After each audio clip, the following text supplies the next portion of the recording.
भजन संगीत 66 उसका 18, उसी पीछे जाइएगा 66 उसका 18 में क्या लिखा है। यदि मैं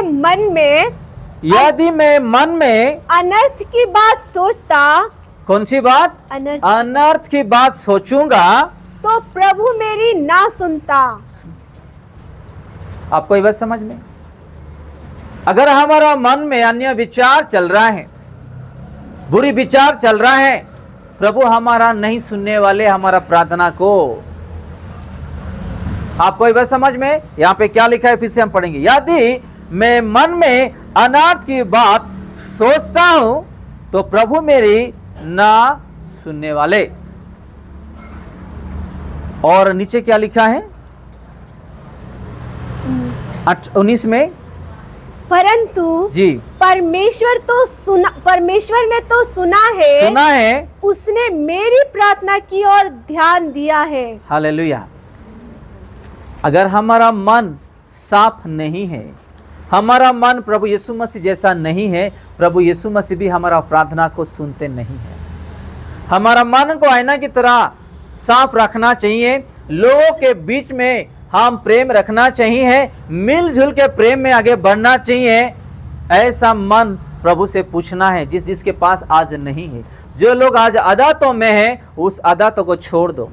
किसी को गुस्सा है, किसी का बुराई करना है, या कोई सिगरेट या दारू पी रहे, कोई व्यभिचार कर रहे हैं, या किसी का अलग अलग चीजों में बोल नहीं सकता हूं, मैं जस्ट एग्जाम्पल दे रहा हूं। वो अपना मन में जो आज भरा हुआ है उसको निकाल के फेंक दो और प्रभु को ये पूछो कि प्रभु मुझे एक अच्छा मन दो, ऐसे मन दो ताकि मैं आपके जैसे बन सकूं इस धरती पे, आपके बेटे और बेटी बन करके मैं जी सकूं। प्रभु से हमको प्रार्थना करना है।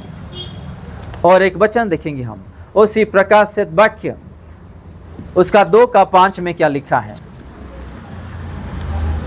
उसी प्रकाशित वाक्य 2:5 में इसलिए स्मरण कर कि तू कहां से गिरा है। देखो क्या लिखा है 2:5। इसलिए तू स्मरण कर जी कि तू कहां से गिरा है जी, और मन फिरा और पहले के समान काम कर।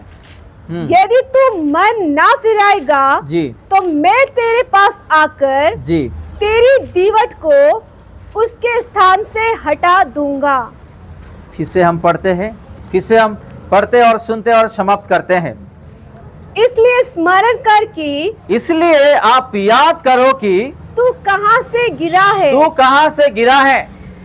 एक सेकंड, इसलिए याद कीजिए आप कौन से जगह में गिरे हुए हो, कौन सा दुर्बलता में आप गिर गए हो, याद कीजिएगा। उस चीजों को करके हम वचन में देखते हैं आज हमारा दुर्बलता कहाँ है, हमारा गलती कहाँ हो रहा है, उसको ठीक करना चाहिए।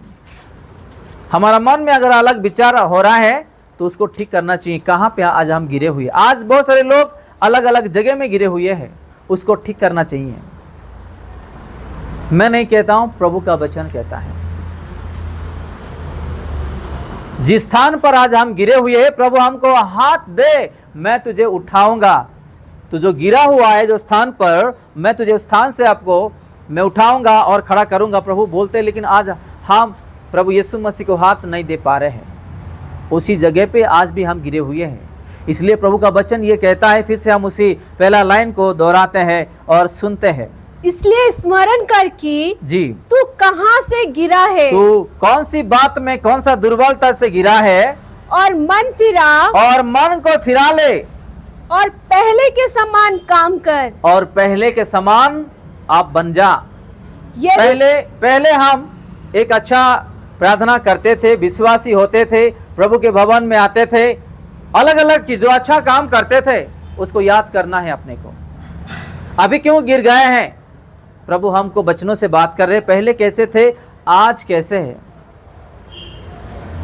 तो आज जो वचन है, हमारा मन को कैसा रखना है, अपना मन को कैसा चलाना है।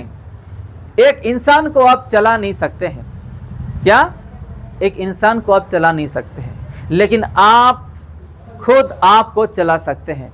हालेलुया। हालेलुया। कैसा, मैं बोलता हूं कोई दारू पी रहा है, भाई वो दारू मत पीजिएगा। वो दारू पीने से आपको टीबी होता है, खांसी होता है, बीमार होता है। मत पियो, वो नहीं सुनता है। लेकिन मेरे जीवन में जो कमजोर है मैं उसको ठीक कर सकता हूं। हालेलुया। आपको ये बात समझ में? एक इंसान दूसरे इंसान को ठीक नहीं कर सकता है, लेकिन खुद को ठीक करने में वो कर सकता है। आज मैं दारू नहीं पीऊंगा, वो कर सकता है। आज मैं किसी को गुस्सा नहीं करूंगा, कर सकता है। आज किसी का बुराई नहीं करूंगा, वो कर सकता है। क्योंकि वो, उसका शरीर, उसका आत्मा, उसका हर चीज उसके अधीन में है। उसका शरीर को वो कब्जा कर सकता है, उसको चला सकता है, उसका आत्मा को, उसका बातचीत को, उसका हर व्यवहार को खुद वो चला सकता है, लेकिन वो दूसरे को चला नहीं सकता है। अब बच्चों को बोलो, बच्चे लोग, वो बच्चे के साथ नहीं जाना है, उन लोग ठीक नहीं है, आपका पढ़ाई में मार्क कम आ जाएगा, ध्यान मत दो, उसके साथ संगति मत करो। बच्चों को बोलो, हाँ पापा, हाँ मम्मी बोलेंगे, 2 दिन के बाद फिर जाके उन लोग दोस्त करके आएंगे। एग्जाम्पल दे रहा हूं आपको मैं। तो उस चीजों को ठीक करना है। गलती जब हमारा हो रहा है, उस गलती को ठीक करना हमारा हाथ में है। कोई आके बोलेंगे हम ठीक हो जाएंगे, नहीं। जब हम गलत कर रहे हैं जो चीजों को, वो ठीक करना हमारा हाथ में है। थोड़ा आगे पढ़िएगा। यदि तू मन ना फिराएगा जी, तो मैं तेरे पास आकर के तेरी दीवट को हाँ उसके स्थान से हटा दूंगा। देखो, आपको ये बात समझ में? आज कुछ चीज जो है अपने हाथों से हट गया है, अपना जीवन से हट गया है, अपने परिवार से हट गया है, अपना घर से हट गया है। कैसे? वचन के अनुसार ही हो रहा है सब कुछ।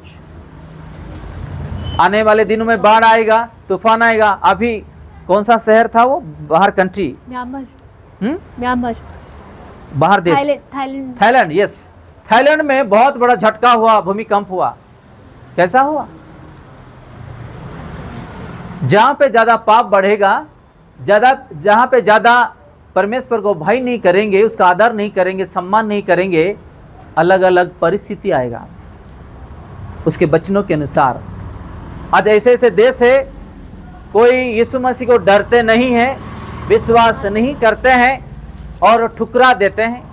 आपको मैंने गवाही दिया था कि एक भाई को एक प्रभु का दास वचन बांट रहा था रात में एक सड़कों के पास। जब यीशु के बारे में वो बोल के वचन बांट रहा था, उस वचन को क्या किया, फेंक दिया और उसको धकेल दिया। वो गिर जा रहा था। कौन? प्रभु का दास। और वो धकेल देके जा रहा था, तुरंत मर गया वो भाई, तुरंत स्पॉट डेथ हो गया वो। प्रभु हमको जब बचाना चाहते हैं, अगर हम उसको ठुकराएंगे, उसके वचनों को, उसको, तो ऐसी ही हालत होगा, वैसे ही हालत होगा।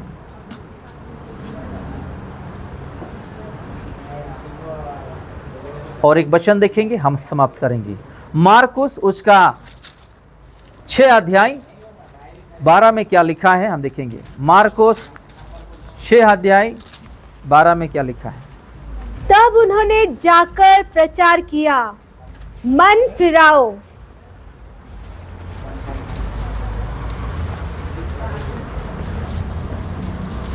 हाँ, फिर से पढ़िएगा।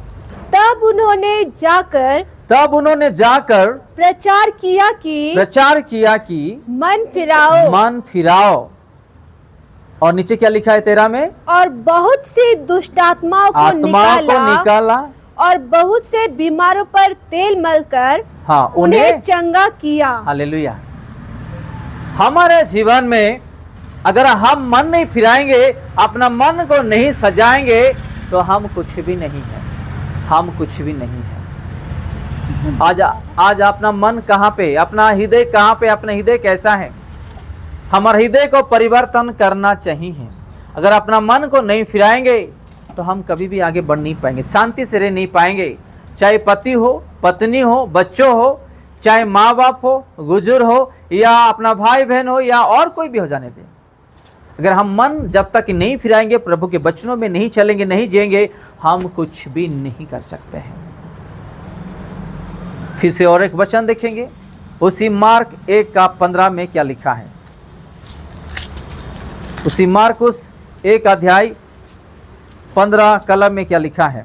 और कहा, समय पूरा हुआ है जी, और परमेश्वर का राज्य निकट आ गया है। मन फिराओ और सुसमाचार पर विश्वास करो। और प्रभु का वचन पर, सुसमाचार पर विश्वास करो। प्रभु का राज्य निकट आया है। अगर हम मन नहीं फिराएंगे, सुसमाचार पर विश्वास नहीं करेंगे, प्रभु भी कुछ नहीं कर सकते हैं। एक घर में एक माँ बाप बच्चों को बोलेंगे कि बेटा आप अच्छा से अच्छा पढ़ाई करो और एक अच्छा इंसान बनो, अपने पाँव में खड़ा हो जाओ। माँ बाप यही सिखाते रहते हैं हर एक बच्चों को अपने घर में। जब वो अच्छा से पढ़ाई नहीं करेंगे तो वो कैसा अच्छा नौकरी कर पाएगा। वो जब उसका शादी हो जाएगा वो कैसा अपना परिवार को चला पाएगा। वो उसका गलती है। माँ बाप तो हमेशा शिक्षाएं देते रहते हैं कि आप अच्छा से अच्छा पढ़ाई करो और एक अच्छा इंसान बनो। वैसे ही प्रभु यीशु मसीह भी हमको वचनों के द्वारा हर रोज बात करते हैं। अगर वचनों के अनुसार अगर हम नहीं जिएंगे, नहीं चलेंगे, तो प्रभु भी कुछ भी नहीं करेंगे अपने जीवन में। ये छोटी सी वचन प्रभु यीशु मसीह हम सबको आशीष दे। आइए हम सब लोग प्रार्थना करते हैं। आज विशेष करके मन के बारे में देखें, हमारा मन कैसा है। अगर हमारा मन को अगर परिवर्तन नहीं करेंगे, मन नहीं फिराएंगे, आप ऐसे ही प्रार्थना करते रहोगे, ऐसे ही कले से आते रहोगे, ऐसे ही वचन पढ़ते रहोगे, कुछ भी फल आपका आंखों में दिखाई नहीं देगा। आप कैसा फल रहे हैं, कुछ आशीर्वाद भी दिखाई नहीं देगा। आइए हम सब लोग मिलके प्रार्थना करते हैं।